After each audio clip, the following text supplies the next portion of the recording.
Doctor Baba Saheb Ambedkar open university.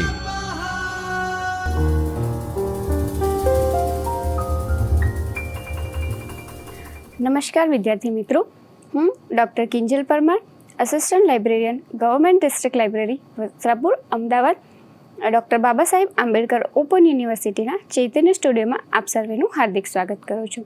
વિદ્યાર્થી મિત્રો, આપણે master of library and information science કોર્સના MLIS સબ્જેક્ટ 101 એમાં યુનિટ નંબર 4 એટલે કે content analysis in library and information science એની આપણે વાત કરવાના છે।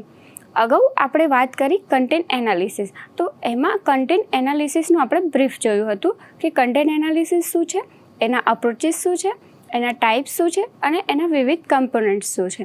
હવે આપણે વાત કરવાના છીએ કન્ટેન્ટ એનાલિસિસ લાઇબ્રેરી સાયન્સ ફિલ્ડમાં આપણને કેવી રીતે હેલ્પફુલ બનતું હોય છે। એટલે કે આપણે જે કોર્સ ભણી રહ્યા છીએ એમાં આપણને કન્ટેન્ટ એનાલિસિસ ક્યાં ક્યાં મદદરૂપ થતું હોય છે, અથવા તો જ્યારે આપણે લાઇબ્રેરીમાં વર્ક કરવા જઈએ છીએ તો જે કન્ટેન્ટ એનાલિસિસનો જે વિષય છે, જે એ ટોપિક જે છે એ આપણને કેવી રીતે હેલ્પફુલ બને છે એની આપણે વાત કરીશું। તો સૌપ્રથમ આપણે જોઈએ કે આ જે યુનિટ છે એને આપણો જે ભણવાનો ઉદ્દેશ્ય શું છે। તો તમે કન્ટેન્ટ એનાલિસિસથી અવેર થશો, એટલે કે માહિતી કેવી રીતે પ્રાપ્ત થાય છે, એનું એનાલિસિસ કેવી રીતે કરવાનું છે એની આપણને માહિતી મળશે। ત્યારબાદ લાઇબ્રેરી સાયન્સ ફિલ્ડમાં અલગ અલગ જે અપ્રોચીસ છે, લાઇબ્રેરી સાયન્સના અલગ અલગ જે વિભાગો છે એમાં આપણને કન્ટેન્ટ એનાલિસિસ કેવી રીતે ઉપયોગમાં બનશે એનાથી આપણે જાણકાર બનીશું। ત્યારબાદ જે કન્ટેન્ટ એનાલિસિસથી જે માહિતી આપણને મળી છે એને આપણે કેવી રીતે સ્ટોર કરવાની છે, એ માહિતીને આપણે રિટ્રાઈવ કેવી રીતે કરવાની છે અને એ માહિતીને ડિસેમિનેટ કેવી રીતે કરવાની છે। કન્ટેન્ટ એનાલિસિસ થ્રુ આપણે માહિતી તો મેળવી લીધી, પરંતુ એ જ માહિતીને આપણે કેવી રીતે એને સ્ટોર કરીશું, રિટ્રાઈવ કરીશું અને એકચ્યુઅલ યુઝર સુધી આપણે પહોંચાડીશું કેવી રીતે, તો એની પણ આપણે માહિતી મેળવવાની છે। તો સૌપ્રથમ આપણે જોઈએ કે અત્યારે જે માહિતી જે છે એ માહિતી જે રોજબરોજ આપણને ક્યાંય ને ક્યાંય ઉપયોગમાં લેવાની થતી હોય છે। અલગ અલગ જગ્યાએ આપણે માહિતી અલગ અલગ રીતે પ્રસારિત કરતા હોઈએ છીએ। માહિતી આજના જે જમાનો છે, આજનો જે યુગ છે એમાં એક અગત્યનો ભાગ બની ગયો છે। માહિતીની મદદથી આપણે માહિતી સંચાર તેમજ પ્રત્યાયન કરી શકીએ છીએ, કારણ કે કોઈની પણ સાથે આપણે વાત કરવી હોય, કોઈને પણ આપણે કોઈ પણ પ્રકારની માહિતી એટલે ડેટા પ્રોવાઈડ કરવો હોય તો માહિતીની જરૂર પડતી હોય છે। ક્યાંક ને ક્યાંક તમારે સામાન્ય પ્રત્યાયન કરવા માટે પણ માહિતીની જરૂર પડતી હોય છે। તો એમ જ માહિતી અને ગ્રંથાલય વિજ્ઞાનમાં આ એક એવું ક્ષેત્ર છે કે જ્યાં આપણને માહિતી વ્યવસાયિક તરીકે તેમજ ગ્રંથાલય વ્યવસાયિક તરીકે રોજબરોજ આપણે માહિતીની જરૂર પડતી હોય છે। આપણે કોઈ પણ કામ લાઇબ્રેરીમાં માહિતી વગર નથી કરી શકતા। જ્યારે પણ કોઈ યુઝર્સ લાઇબ્રેરીમાં આપણી પાસે આવે છે તો એ ક્યાંક ને ક્યાંક પોતાની ક્વેરી લઈને આવતા હોય છે। તો એ ક્વેરી આપણે કેવી રીતે યુઝર સુધી એની સોલ્વ કરવાની છે, તો એ જે ક્વેરી હોય છે એ ક્યાંક માહિતી સ્વરૂપમાં જ હોતી હોય છે। એ આપણી પાસે જે ક્વેશ્ચન લઈને આવે છે, આપણે સામે એમને આન્સર કરવાના છે, તો એ પણ આપણે માહિતી સ્વરૂપે જ આપવાના હોય છે। તો રોજબરોજ લાઇબ્રેરીમાં પણ આપણે માહિતીનો ઉપયોગ કરવો પડતો હોય છે, જે એમાં આપણે યુઝર સાથે કમ્યુનિકેશન કરવાનું હોય, આપણે કોઈપણ યુઝર્સને એની માહિતી પ્રોવાઈડ કરવાની હોય, પુસ્તકોની આપ-લે કરવાની હોય, પુસ્તકોની ખરીદી કરવાની હોય કે લાઇબ્રેરીમાં કોઈપણ પ્રકારના આપણે કાર્ય કરવાના હોય, તો દરેક કાર્યમાં આપણને માહિતીની જરૂર પડતી હોય છે। તો સૌપ્રથમ આ જે માહિતી જે છે એમાં કયા કયા ઘટકોનો સમાવેશ થતો હોય છે એની આપણે વાત કરીએ। તો માહિતી સામગ્રી એટલે કે તૈયાર કરેલો એવો ડેટા કે જે માહિતી સ્વરૂપમાં ઉદ્ભવ કરી શકાય અથવા તો ઉપલબ્ધ કરી શકાય, સંચાર કરી શકાય, સંગ્રહિત કરી શકાય તેમજ એને આપણે પ્રસારિત કરી શકીએ। એટલે કે માહિતી સામગ્રી એને કેવી કે જે માહિતી જેને આપણે ક્યાંકથી ઉદ્ભવ કરી શકીએ, માહિતીને આપણે ક્રિએટ કરી શકીએ, એ જ માહિતીને આપણે રિટ્રાઈવ કરવાની હોય અને એ જ માહિતીને આપણે ડિસેમિનેટ કરવાની હોય। તો એ જે માહિતી સામગ્રી છે, ઇન્ફોર્મેશન કન્ટેન્ટ છે, એમાં ઇન્ફોર્મેશન આપણે ક્રિએટ પણ કરવાની છે, એની પ્રોસેસ પણ કરવાની છે એને રિટ્રાય પણ કરવાની છે, દેન એને આપણે સ્ટોરેજ પણ કરવાનું છે કોઈ એવી વ્યવસ્થિત જગ્યાએ કે જ્યાંથી ભવિષ્યમાં એ માહિતી આપણને જરૂર પડે તો આપણે એ માહિતીને ફરીથી ઉપયોગમાં લઈ શકીએ છીએ. અને ત્યારબાદ એ જ માહિતીને આપણે વિવિધ યુઝર એટલે કે અલગ અલગ યુઝર સુધી પહોંચાડવા માટે અલગ અલગ પ્રકારની ટેકનિકનો યુઝ કરી અને એને આપણે ડિસેમિનેટ કરવાની છે. જે લોકો સામગ્રી સાથે કાર્ય કરતા હોય તેઓ માહિતી બનાવી, માહિતી મેળવી તેમજ તેને સંચાર પ્રક્રિયામાં લઈ શકાય તે યોગ્ય બનાવે છે. તો જે વ્યક્તિ કન્ટેન્ટનું એનાલિસિસ કરે છે, જે લોકો માહિતીને મેળવે છે અથવા તો માહિતીને ક્રિએટ કરે છે, તો એ લોકોને ખ્યાલ હોય છે કે માહિતી કેવી રીતે બનાવવાની છે, એને કેવી રીતે ઉપયોગમાં લેવાની છે, એને ક્યાં સ્ટોર કરવાની છે અને એકચ્યુઅલ યુઝર સુધી કેવી રીતે પહોંચાડવાની છે. તો આ દરેક વસ્તુ જે માહિતી તૈયાર કરી રહ્યા છે એને ખ્યાલ હોય છે. આપણે એને એક ઉદાહરણ સાથે સમજીએ. જેમ કે લાઇબ્રેરીમાં આપણી પાસે કેટલાય યુઝર્સ છે અને એ યુઝરમાંથી આપણી પાસે કેટલા ચિલ્ડ્રન યુઝર્સ છે, કેટલા સિનિયર સિટીઝન યુઝર છે, કેટલા બાય પ્રોફેશનલ અલગ અલગ ફિલ્ડ સાથે જોડાયેલા યુઝર છે.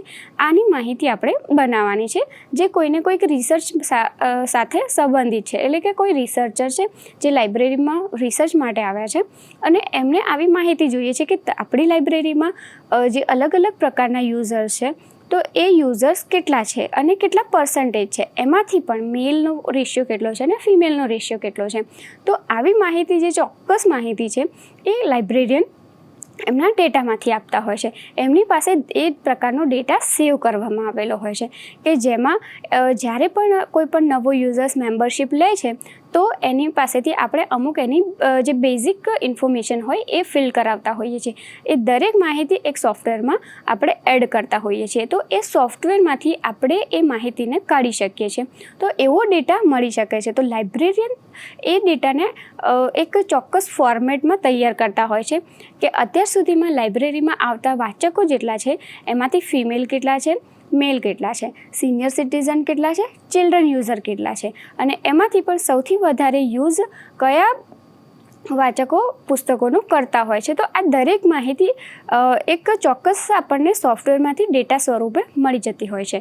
તો આ થયું કે જે વ્યક્તિ જે સામગ્રી એટલે કે જે કન્ટેન્ટ છે એની ઉપર કામ કરે છે એને ખ્યાલ છે, મતલબ કે જે લાઇબ્રેરિયન છે એને ખબર છે કે આવી પ્રકારની માહિતી કેવી રીતે આપવાની છે, કારણ કે એ રોજબરોજ જે યુઝર આવતા હોય એમનો ડેટા રાખતા હોય છે. તો એમને ખબર છે કે માહિતી ક્યાંથી મળશે, કેવી રીતે માહિતી બનાવવાની છે, માહિતી મળ્યા બાદ એને આપણે કયા ફોર્મેટમાં એ જે તે રિસર્ચરને આપવાની છે એની પણ પ્રોસેસ એમને ખ્યાલ હોય છે.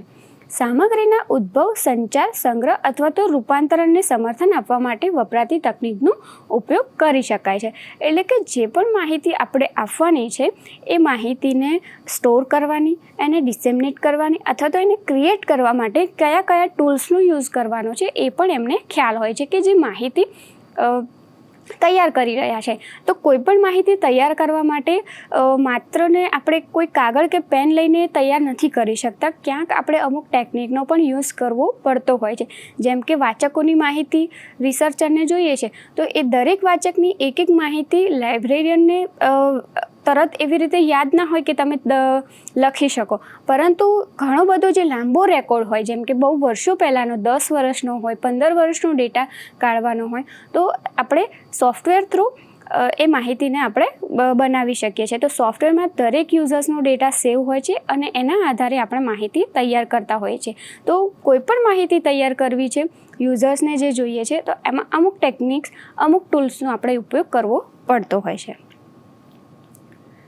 કન્ટેન્ટ એનાલિસિસ આપણે અગાઉ પણ વાત કરી હતી કે કન્ટેન્ટ એનાલિસિસ શું છે આપણે થોડું બ્રીફ આમાં જોઈ લઈશું. કે કન્ટેન્ટ એનાલિસિસ એક પ્રકારની રિસર્ચ ટેકનિક છે કે જેમાં ખાસ કરીને બે મુખ્ય કમ્પોનન્ટ્સ છે, ઘટકો છે. એક સામગ્રી અને બીજું વિશ્લેષણ, એટલે કે કન્ટેન્ટ અને એનું એનાલિસિસ. તો કન્ટેન્ટ અલગ અલગ સ્વરૂપમાં હોઈ શકે છે, જેમ કે એમાં ટેક્સ્ટનો સમાવેશ થાય છે. એ ટેક્સ્ટને કેવી રીતે વ્યક્ત કરવાના છે, એટલે કે એને આપણે કેવી રીતે પ્રેઝન્ટ કરવાના છે, એ આપણે ક્વોન્ટિટેટિવ કે ક્વોલિટેટિવ એટલે કે એને ગુણાત્મક રીતે કે સંખ્યાત્મક રીતે એને અમુક પદ્ધતિઓથી આપણે ડેટા અને માહિતીનું વિશ્લેષણ કરી અને એ કન્ટેન્ટને આપણે રજૂ કરવાનો છે. તો એ વાત થઈ આપણે કન્ટેન્ટની. આમાં સામગ્રી વિશ્લેષણ એટલે સામગ્રી કોઈ ગુણાત્મક એટલે કે ક્વોન્ટિટેટિવ અને ક્વોલિટેટિવ બંને રીતે આપણે એને રજૂ કરી શકીએ છીએ. અને આ બંને રીતે રજૂ કરવાની એક પ્રકારની રિસર્ચ ટેકનિક છે. જેવી રીતે કન્ટેન્ટ એનાલિસિસ એક રિસર્ચ ટેકનિક છે, એવી જ રીતે કન્ટેન્ટને રજૂ કરવા માટેની ક્વોલિટેટિવ અને ક્વોન્ટિટેટિવ પણ એક પ્રકારની ટેકનિક છે, જેનો ઉપયોગ કરી આપણે માહિતીને રજૂ કરતા હોઈએ છીએ. ટેક્સ્ટમાં હસ્તલિખિત લેખો, ભાષણો, સમાચારપત્રો તેમજ અલગ અલગ સંચાર સામગ્રી અને વિડીયો રેકોર્ડિંગનો સમાવેશ થતો હોય છે. કે સામગ્રીમાં શેનો સમાવેશ થાય છે એ આપણે વાત કરી હતી કે સામગ્રી કોઈ પણ પ્રકારની હોઈ શકે. એમાં આપણે બુક્સ આવી શકે, મેગઝીન આવી શકે, કોઈ ન્યૂઝપેપરના કટિંગ્સ હોય એ પણ આવી શકે, કોઈ પણ પ્રકારના જે મોનોગ્રાફ્સ છે એ પણ આવી શકે છે. એમાં મેન્યુસ્ક્રિપ્ટ કોઈના દ્વારા હસ્તલિખિત કોઈ કન્ટેન્ટ હોય તો એ પણ આપણો એક પ્રકારનો કન્ટેન્ટ જ છે. અથવા તો કોઈના દ્વારા આપણને માહિતી મળી છે અને એને આપણે ક્યાંક લખી છે તો એ પણ એક પ્રકારનો કન્ટેન્ટ છે. વિડીયો રેકોર્ડિંગ્સ છે તો એ પણ એક પ્રકારનો કન્ટેન્ટ છે. ઓડિયો રેકોર્ડિંગ્સ છે તો એ પણ એક પ્રકારનો કન્ટેન્ટ છે. તો કન્ટેન્ટ આપણને વિવિધ સ્વરૂપમાં મળી શકતો હોય છે. જ્યાંથી જેમ કે કોઈ વેબસાઇટ ઉપરથી આપણને અમુક માહિતી મળી, વેબ પેજ ઉપરથી માહિતી મળી, કોઈ HTML ફોર્મમાં આપણને કોઈ માહિતી મળી, કોઈ ડાયાગ્રામમાં આપણને માહિતી મળી, તો આ દરેક પ્રકારની જે પણ ઇન્ફોર્મેશન છે એ આપણી માટે કન્ટેન્ટ છે. આપણે બસ એ જ કન્ટેન્ટને અલગ અલગ યુઝરની અલગ અલગ રિક્વાયરમેન્ટ પ્રમાણે એને એનાલાઇઝ કરી અને એને આપવાનો થતો હોય છે. તો આવા ટેક્સ્ટ માનવ સાથે થયેલ ચર્ચા અને મલ્ટીમીડિયાથી રેકોર્ડિંગ કરવામાં આવતા હોય છે. એટલે કે જેમ કે આપણે વાત કરી હતી કે કોઈક એવું કન્ટેન્ટ છે જે ક્યાંય દસ્તાવેજ થયેલું નથી, જેનું ડોક્યુમેન્ટેશન નથી, તો એ માહિતી આપણે જાતે લખી શકીએ છીએ, કોઈની સાથે ડિસ્કસ કરી અને એને ડિસ્ક્રાઇબ કરી શકીએ છીએ અને પછી આપણે એને પુસ્તકમાં કે મેગઝીનના કોઈ હેડલાઇનમાં કે ન્યૂઝપેપરમાં કોઈ કટિંગમાં આપણે એને આપી શકીએ છીએ. તો ત્યારે જ એ જે માહિતી જે છે એ આપણી માટે કન્ટેન્ટ બનતી હોય છે. જ્યાં સુધી એ ક્યાંક વ્યવસ્થિત રીતે ડોક્યુમેન્ટ થયેલી નથી હોતી ત્યાં સુધી આપણી માટે કન્ટેન્ટ હોતી નથી. પણ કન્ટેન્ટ અલગ અલગ પ્રકારે આપણને અવેલેબલ રહેતા હોય છે. વિષય વસ્તુ સામગ્રી વિશ્લેષણ એક વૈજ્ઞાનિક તકનિક તરીકે, એટલે કે જે આપણી આ કન્ટેન્ટ એનાલિસિસ પ્રોસેસ છે એક સાયન્ટિફિક મેથડ છે કે જેમાં તમારે કન્ટેન્ટનું એનાલિસિસ કરવાનું છે.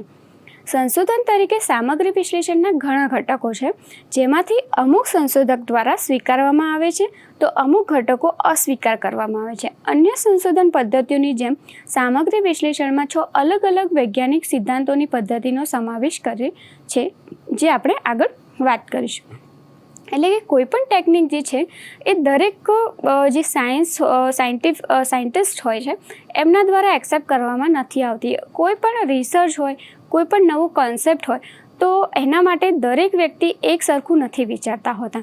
જેમ કે આ જે કન્ટેન્ટ એનાલિસિસની જે મેથડ જે છે તો એમાં પણ ઘણા સાયન્ટિસ્ટ રીઝનથી કોઈકે એનો સ્વીકાર કર્યો છે અને અમુક રીઝનથી કે જેમને કોઈક એક્સપિરિયન્સ થ્રુ અથવા તો એમને કોઈ રિઝલ્ટ થ્રુ એમણે એનો અસ્વીકાર કર્યો છે. મુખ્ય એના જે 6 કમ્પોનન્ટ છે એની આપણે વાત કરીએ કે સૌપ્રથમ તો ઓબ્જેક્ટિવ, એનો અર્થ છે કે કેટલાક સ્પષ્ટ નિયમોના આધારે વિશ્લેષણ કરવામાં આવે છે જેમાં સંશોધકને સામગ્રી એટલે કે દસ્તાવેજ, સંદેશ વગેરેમાંથી કોઈ નિષ્કર્ષ પર પહોંચવા મદદ કરે છે. એટલે કે કન્ટેન્ટ એનાલિસિસમાં સૌપ્રથમ ઉદ્દેશ હોવો જરૂરી છે. કોઈ પણ માહિતી આપણે કોઈને આપવાની છે તો શા માટે આપવાની છે એનો સૌપ્રથમ આપણી પાસે ઉદ્દેશ હોવો જોઈએ. જે નિયમોના આધારે આપણે એને વિશ્લેષણ કરવાનું છે, જેમાં સંશોધકની સામગ્રી એટલે કે દસ્તાવેજ, સંદેશ વગેરેમાં કોઈ નિષ્કર્ષ સુધી પહોંચવાનું છે. કોઈ પણ કન્ટેન્ટનું એનાલિસિસ વિધાઉટ રીઝન આપણે નથી કરતા હોતા. આપણી પાસે ઓબ્જેક્ટ નથી તો એ કાર્ય કરવાનો આપણે કોઈ પણ પ્રકારનો મતલબ રહેતો નથી. તો ઉદ્દેશ હોય તો જે કામ થતું હોય છે. ત્યારબાદ એનું સિસ્ટમેટિક એટલે કે વ્યવસ્થીકરણ. સામગ્રી વિશ્લેષણને નિયમ આધારિત તકનિક છે.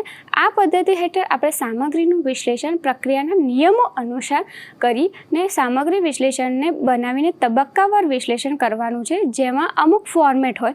જરૂરિયાતના અનુસંધાને આપણે એમાં જરૂરી સુધારા વધારા કરી યોગ્ય માહિતીને મૂકવાની થતી હોય છે. એટલે કે જે પણ માહિતી જે છે, આપણે વાત કરી હતી કે આપણો એક ઓબ્જેક્ટ હોય કે માહિતી શા માટે આપવાની છે.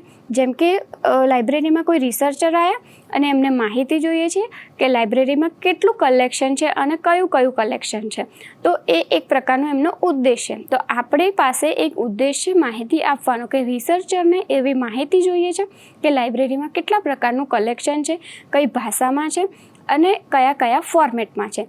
તો એ આપણો ઉદ્દેશ થયો કે આપણે એને માહિતી આપવાની છે. ત્યારબાદ એનું સિસ્ટમેટિક, એટલે કે જે પણ માહિતી આપવાની છે આપણે રેન્ડમ નથી કહેવાનું કે અમારી પાસે આટલી બુક્સ છે, એમાંથી નોવેલ્સ છે, ગુજરાતી નોવેલ્સ છે, ઇંગ્લિશ નોવેલ છે, હિન્દી નોવેલ છે, બટ એનો એકચ્યુઅલ ડેટા કેટલો છે. જેમ કે આપણી પાસે 3000થી જે છે એટલે ગુજરાતી નોવેલ્સ છે, 5400 જેટલી હિન્દી નોવેલ્સ છે, ત્યારબાદ ઇંગ્લિશ નોવેલ્સ પણ છે, ચિલ્ડ્રન સેક્શનની પણ પુસ્તકો છે, હિન્દી ભાષામાં છે, ગુજરાતી ભાષામાં છે, ઇંગ્લિશ ભાષામાં છે. આવી રીતે વ્યવસ્થિત એક પ્રોપર ફોર્મેટમાં માહિતી આપવાની છે, નહીં કે આપણે રેન્ડમ કોઈપણ પ્રકારની માહિતી પ્રોવાઈડ કરીએ. ઓકે. ત્યારબાદ જનરલાઇઝેશન. સંશોધન પદ્ધતિને વૈજ્ઞાનિક તકનીક તરીકે સ્વીકારવા માટે સામાન્યીકરણને એક અગત્યનો ઘટક છે. સેમ્પલ પદ્ધતિની મદદથી સરળતાથી ટોટલ પોપ્યુલેશનમાંથી સેમ્પલના આધારે પરિણામો આપવામાં આવતા હોય છે. એટલે કે આ એક પ્રકારની રિસર્ચ ટેકનિક છે, જે આપણે અગાઉ પણ વાત કરી હતી. અને જે પણ સેમ્પલ જે છે એ પોપ્યુલેશનમાંથી આપણે લેવાનો છે. એટલે કે આપણી માહિતી બહુ બ્રોડ ટર્મમાં હોય છે, બટ શરૂઆતનો જે ફેઝ છે એમાં આપણે એ માહિતીને બ્રોડ જ રાખવાની છે. એનું કોડિંગ ડિકોડિંગ કર્યા પછી એમાંથી અમુક ડેટા, અમુક માહિતી જે જરૂરી નથી એટલી આપણે એમાંથી રિડ્યુસ કરવાની છે. ત્યારબાદ રિપ્લિકેબિલિટી, એટલે કે પ્રતિકૃતિ ક્ષમતા.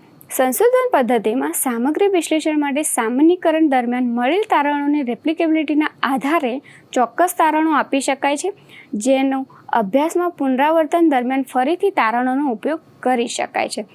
કોઈપણ માહિતી જ્યારે એનાલાઇઝ કરીએ છીએ તો આપણે એની જે માહિતી છે એને બ્રોડ ટર્મમાં રાખી છે, ત્યારબાદ એનું કોડિંગ ડિકોડિંગ કરીને ડેટા રિડ્યુસ કર્યો છે. પણ એનો મતલબ એવો નથી કે જે એકચ્યુઅલ જેટલી પણ માહિતી હતી એમાંથી જે માહિતી કાઢી દીધી છે એનો ઉપયોગ ફરી આપણે ના કરી શકીએ. જે ડેટા રિડ્યુસ કરીને જે માહિતી આપણે આપવાના છીએ એનો તો યુઝ કરવાનું જ છે, બટ એની સાથે જે માહિતી આપણે રિમૂવ કરી છે એ માહિતીનો પણ ક્યાંક ને ક્યાંક ભવિષ્યમાં આપણે એનો યુઝ કરી શકીએ છીએ. સપોઝ કે અત્યારે જે માહિતી જોઈએ છે, કોઈ યુઝર આવ્યા છે આપણી લાઇબ્રેરીમાં, એને માત્ર ને માત્ર એટલી જ માહિતી જોઈએ છે કે ગુજરાતી નોવેલ્સો લાઇબ્રેરીમાં કેટલી છે. તો આપણે આપણો એકચ્યુઅલ ડેટા હોય ટોટલ કલેક્શનનો કે આટલી બુક્સ અવેલેબલ છે, જેમાં ગુજરાતી આવી ગઈ, ઇંગ્લિશ નોવેલ્સ આવી ગઈ, હિન્દી નોવેલ્સ આવી ગઈ. તો આપણે જે યુઝર છે એને ગુજરાતી નોવેલ્સની માહિતી જોઈએ છે, તો બાકીની ઇંગ્લિશ અને હિન્દી આપણે રિમૂવ કરી દઈએ છીએ અને ગુજરાતી નોવેલ્સનો ડેટા આપણે રિસર્ચરને પ્રોવાઈડ કરીએ છીએ. બટ એનો મતલબ એવો નથી કે હિન્દી અને ઇંગ્લિશ નોવેલ્સનો જે ડેટા છે એ ઇન ફ્યુચર યુઝ નહીં થાય.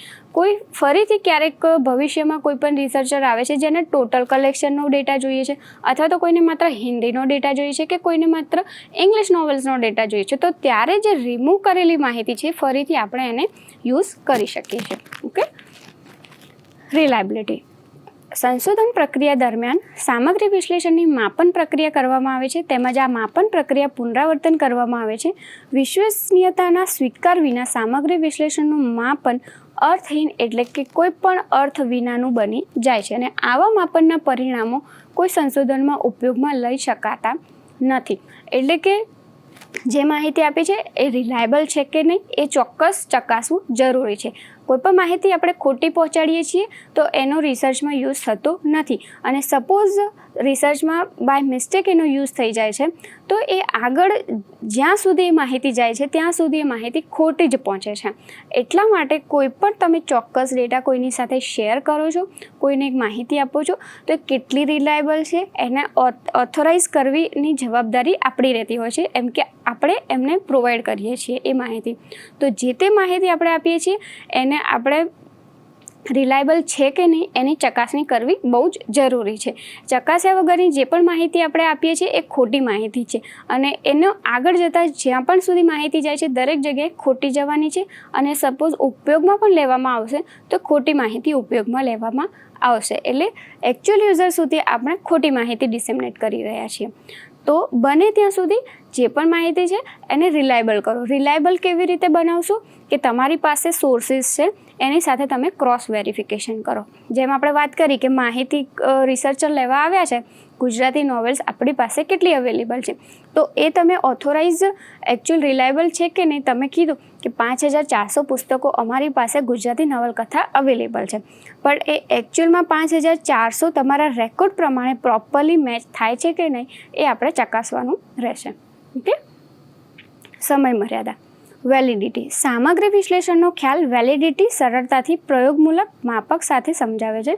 સામગ્રી વિશ્લેષણમાં સંશોધન મહત્વપૂર્ણ ભાગ છે, જે નિર્ણય લેવામાં તેમજ નવા ખ્યાલ અને માપન માટે જુદી જુદી માર્ગદર્શિકા આપે છે. એટલે કે કોઈપણ માહિતી જે છે એની વેલિડિટી પણ આપણી પાસે હોવી જોઈએ. આજે યુઝર આવ્યા છે ત્યારે આપણી લાઇબ્રેરીમાં નોવેલ્સની સંખ્યા 5400 છે, તો આપણે એમને એ પણ કહેવું જરૂરી છે કે આ 5400 અત્યારનો રેકોર્ડ પ્રમાણેની માહિતી છે.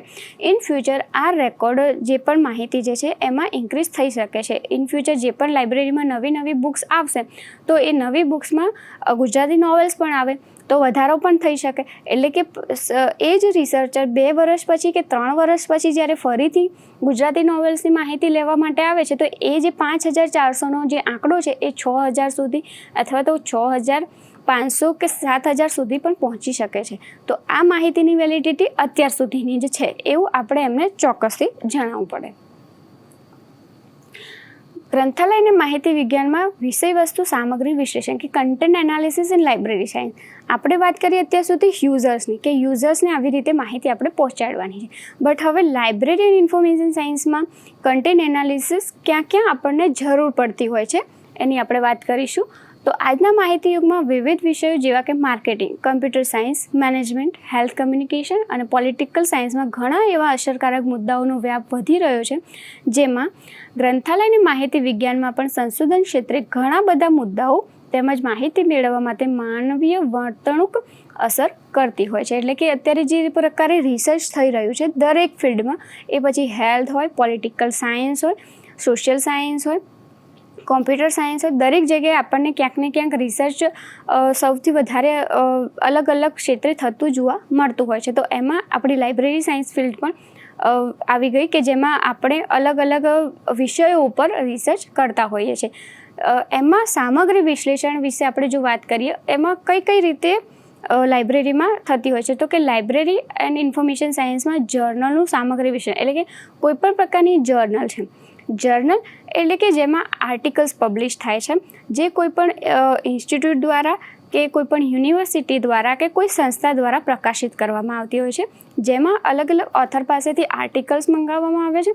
આર્ટિકલ્સને એ જર્નલ્સમાં પબ્લિશ કરવામાં આવે છે અને ત્યારબાદ એ જે પબ્લિશ થયેલા જે આર્ટિકલ છે, જે જર્નલ છે, એ વેબ પેજ ઉપર કે વેબસાઇટ ઉપર ઓનલાઈન અવેલેબલ કરવામાં આવતા હોય છે.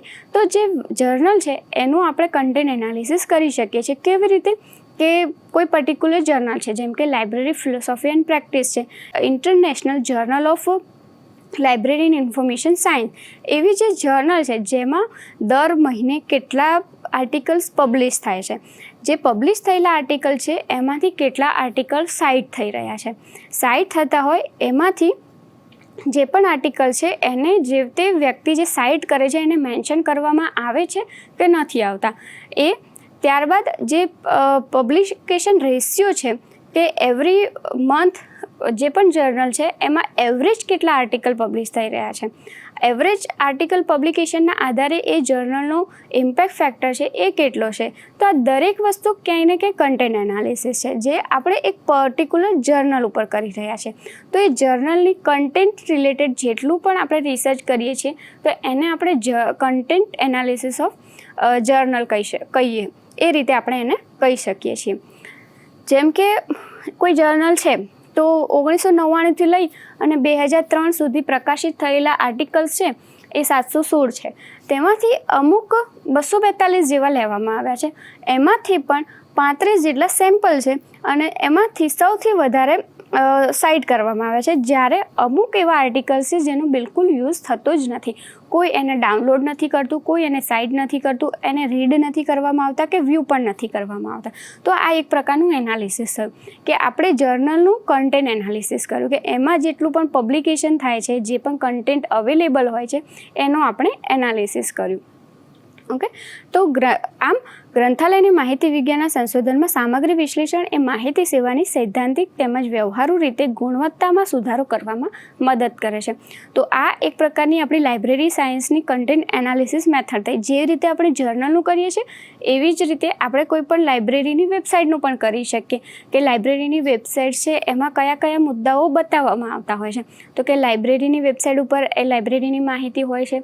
ત્યારબાદ લાઇબ્રેરીમાં કયા કયા પ્રકારના ડેટા અવેલેબલ છે, કેટલા પ્રિન્ટેડ છે, ડોક્યુમેન્ટેડ છે, નોન ડોક્યુમેન્ટેડ છે, કઈ કઈ સર્વિસીસ આપવામાં આવી છે. ત્યારબાદ લાઇબ્રેરીના મેમ્બરશીપ માટે ઓનલાઈન માહિતી અવેલેબલ છે કે નહીં એ ચકાસીએ. તો એવી જ રીતે આપણે બે લાઇબ્રેરીનું કમ્પેરિઝન પણ કરી શકીએ છીએ કે જેમ કે આપણી લાઇબ્રેરી છે, ગવર્મેન્ટની કોઈ લાઇબ્રેરી હોય નહીં કે આપણે કોઈક ઇન્સ્ટિટ્યૂટની લાઇબ્રેરી લઈ લઈએ. તો ગવર્મેન્ટની લાઇબ્રેરીની વેબસાઇટ ઉપર કેટલી માહિતી દર્શાવવામાં આવી છે અને ઇન્સ્ટિટ્યૂટની લાઇબ્રેરી જે છે એની વેબસાઇટ ઉપર કેટલી માહિતી દર્શાવવામાં આવી છે. તો બંનેનું કમ્પેરિઝન કરી અને કન્ટેન્ટનું એનાલિસિસ આપણે કરી શકતા હોઈએ છીએ.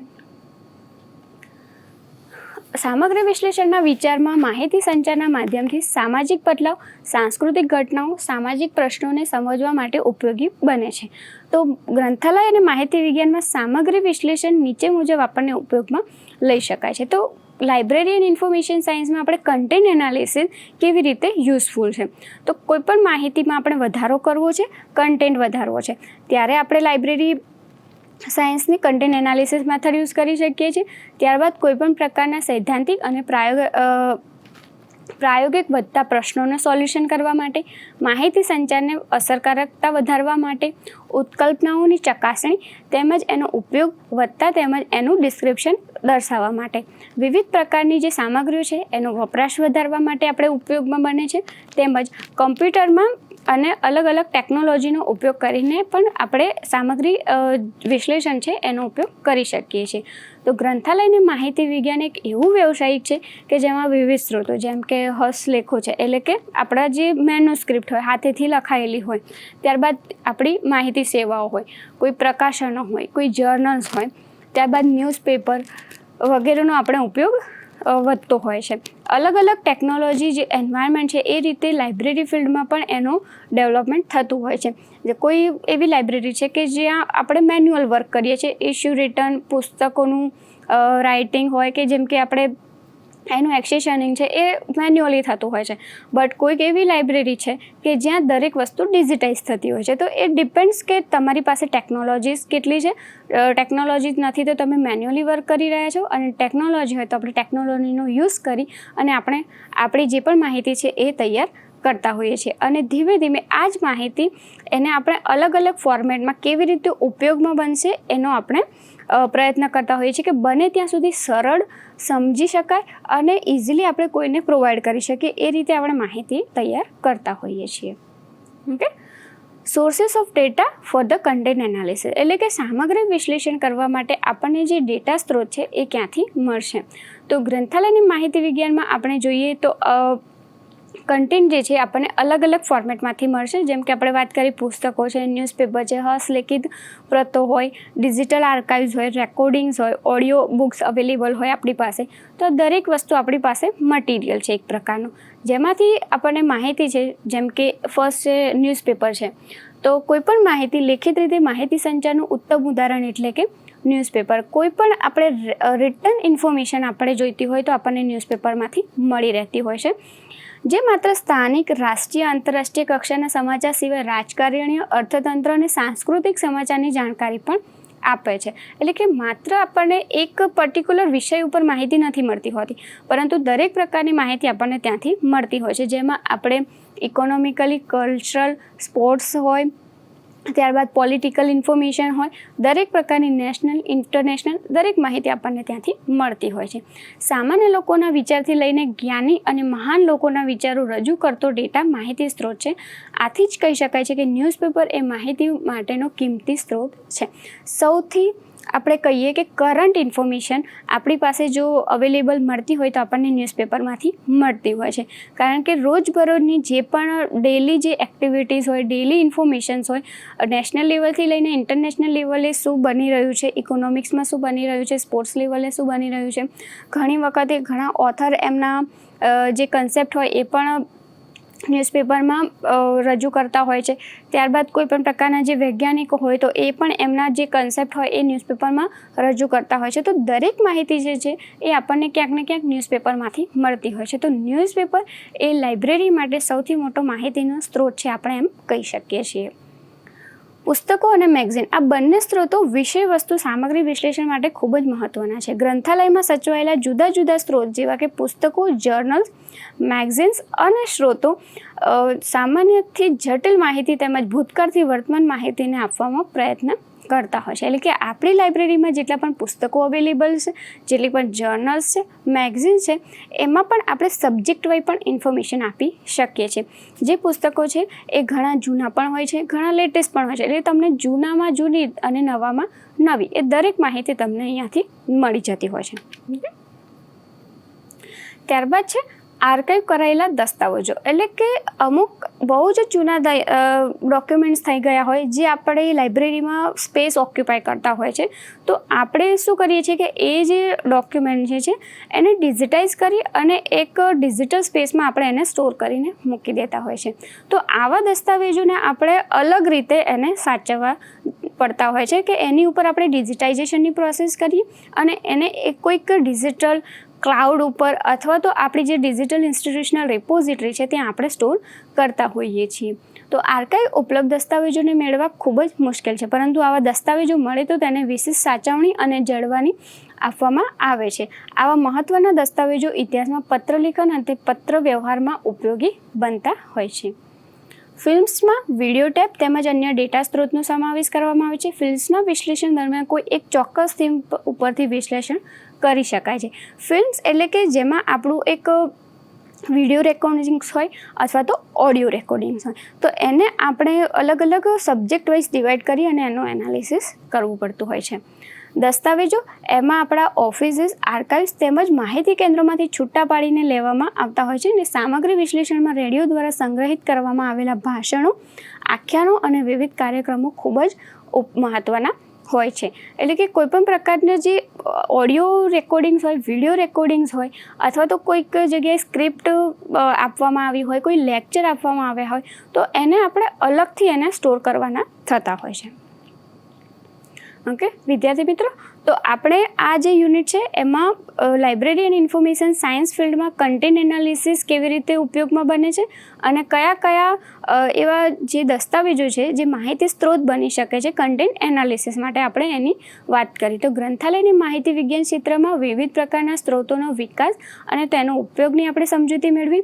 સામગ્રી વિશ્લેષણના વિવિધ ઘટકો જેમાં દરેક પ્રકારના સ્ત્રોતો એટલે કે વર્ણનાત્મક તેમજ પ્રાયોગિક સ્ત્રોતોનું વિભાજન કરવામાં આવે છે અને ડેટા અલગ અલગ પ્રકારે આપણને મળતા હોય છે, જેમ કે ન્યૂઝપેપર છે, ટેલિવિઝન, રેડિયો, પોડકાસ્ટ, પુસ્તકો હોય, હસ્તપ્રતો હોય. તો આ દરેક માહિતીના સ્ત્રોતો છે, ડેટાના સ્ત્રોતો છે જેનો ઉપયોગ આપણને કન્ટેન્ટ એનાલિસિસમાં થતો હોય છે. તો વિદ્યાર્થી મિત્રો, આપણે જે content analysis in library and information science વિશે માહિતી મેળવી. આભાર.